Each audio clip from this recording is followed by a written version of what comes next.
সম্মানিত মৎস্য উদ্যোক্তা ও মাছ চাষী বন্ধুগণ, আসসালামু আলাইকুম। আপনাদের সকলকে স্বাগতম জানাচ্ছি রনি মৎস্য নার্সারির নতুন আরও একটি ভিডিওতে। আশা করি আপনারা সকলেই ভালো এবং সুস্থ আছেন। কার্প জাতীয় মাছের মধ্যে কার্পো মাছ অন্যতম একটি মাছ।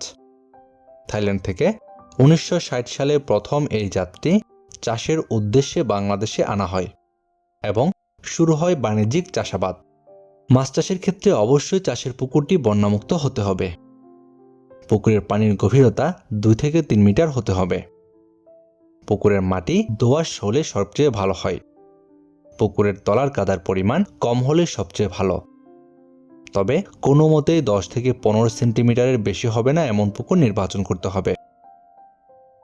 কার্পো মাছ চাষের ক্ষেত্রে আপনারা যে কোনো ধরনের বড় বা ছোট পুকুরে এই মাছ চাষ করতে পারবেন। কার্পো মাছ একক চাষের চেয়ে মিশ্র পদ্ধতিতে চাষ করাই উত্তম।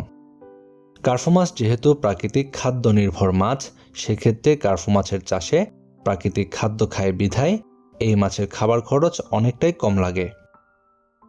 এই মাছ চাষের বিশেষ সুবিধা হচ্ছে মিশ্র পদ্ধতিতে এই মাছ চাষ করার ক্ষেত্রে আলাদাভাবে কার্পো মাছের জন্য খাবার দিতে হয় না।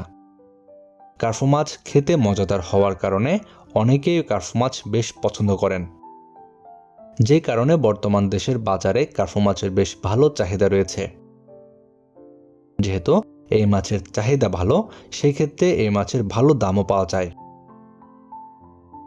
আমাদের দেশে বাণিজ্যিকভাবে মিশ্র চাষ করার ক্ষেত্রে মৎস্য উদ্যোক্তা ভাইরা কার্পো মাছের পোনাও মজুত করে থাকেন।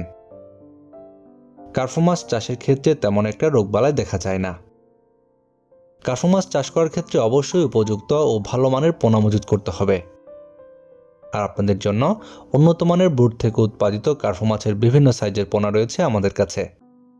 আমাদের হ্যাচারি থেকে সারা দেশের যে কোনো প্রান্তে এই ধরনের পোনাগুলো হোম ডেলিভারি দেওয়া হয়।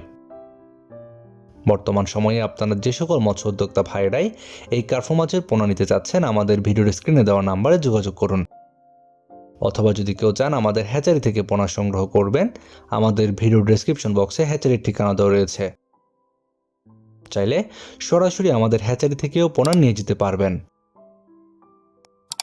আপনার মাছ চাষ হোক আরও লাভজনক। আজকের মতো পর্যন্তই। আল্লাহ হাফেজ।